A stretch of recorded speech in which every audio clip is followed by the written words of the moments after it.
बिस्मिल्लाहिर्रहमानिर्रहीम।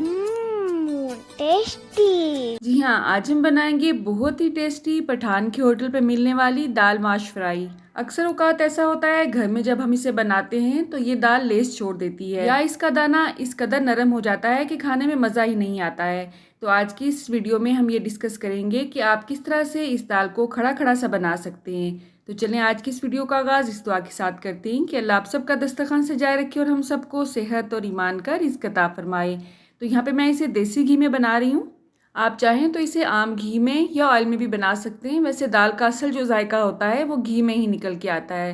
मैंने यहाँ पे आधे कप से थोड़ा सा ज़्यादा घी लिया है। आप चाहें तो अपने हिसाब से, अपनी डाइट के हिसाब से इसे कम ज़्यादा कर सकते हैं। 3 अदद दरमियाने साइज़ के प्याज को मैंने अच्छी तरह से छीलने और धोने के बाद बारीक बारीक से चॉप कर लिया है, वो भी हम घी में ऐड कर देंगे। अब प्याज को हमने बहुत ज़्यादा ब्राउन नहीं करना है, जस्ट इसे नरम होने तक पकाएंगे। अच्छा, कुछ लोग इस रेसिपी में प्याज का इस्तेमाल नहीं करते हैं, लेकिन अगर आपको थोड़ी सी ग्रेवी वाली माश की दाल चाहिए तो आपने प्याज ज़रूर ऐड करने हैं और इसका टेस्ट भी इस दाल में बहुत अच्छा लगता है। जैसे ही प्याज हल्के से नरम होंगे हम इसमें ऐड करेंगे मोटा सा चॉप किया हुआ अदरक और लहसुन। यहाँ पे मैंने पेस्ट ऐड नहीं किया है, उसको चॉपर में, छोटा सा चॉपर है ये मेरे पास, हाथ में ही आ जाता है, इसमें बहुत अच्छा सा ये चॉप हो जाता है। तो मैंने ये इसी मकसद के लिए रखा हुआ है। इस तरह के छोटे छोटे से गैजेट अगर आप इस्तेमाल करेंगे तो काम बहुत आसान हो जाता है। जैसे ही लहसुन का कच्चापन इसमें ख़त्म होगा तो हमने इसमें टमाटर ऐड करना है। टमाटर का छिलका और इसके जो मोटे बीज होते हैं उसे रिमूव करके हमेशा इस्तेमाल किया करें, क्योंकि ये हमारी किडनी के लिए बिल्कुल भी अच्छे नहीं होते हैं। बस इसे हमने हल्का सा नरम करना है।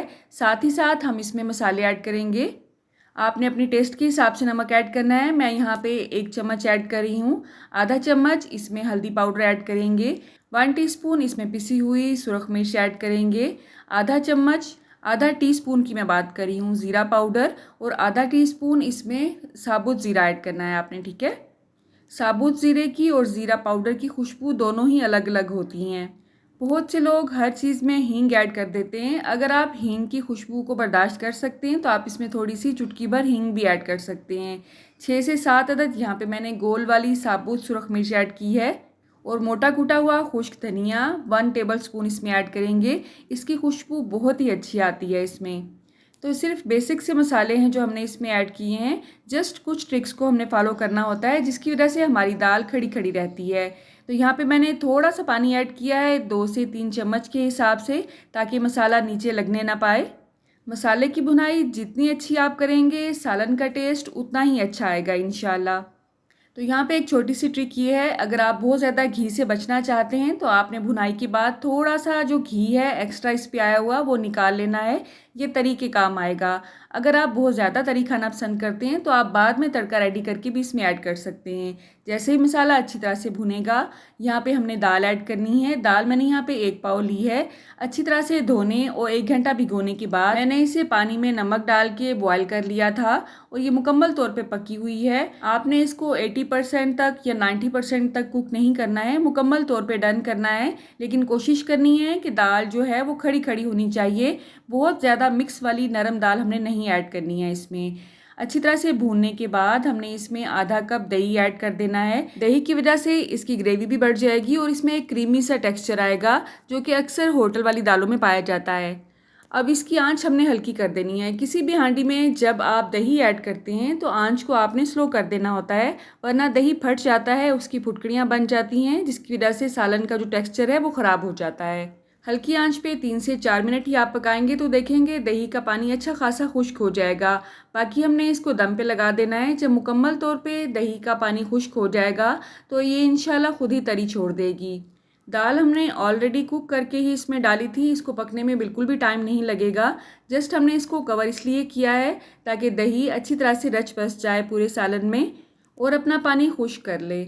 जब अच्छी तरह से ये पानी खुश्क कर लेगी तो हमने इस पर नींबू का रस निचोड़ना है, धनिया ऐड करना है और पुदीना ऐड करना है। मैंने यहाँ पे जस्ट पुदीना ही ऐड किया है। आपके पास अगर धनिया अवेलेबल है तो आपने ज़रूर ऐड करना है। सर्विंग से पहले हमने इस पर तरी ऐड करनी है। हमारे घर में बच्चों बड़ों की फेवरेट दाल है ये।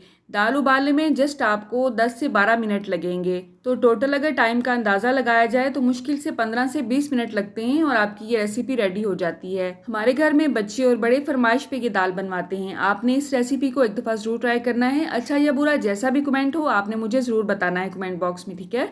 अल्लाह आप सबको सेहत और ईमान का रिज़्क अता फरमाए और हम सब के रिज़्क में कसरत से ज़्यादा बरकत और आसानी अता फरमाए।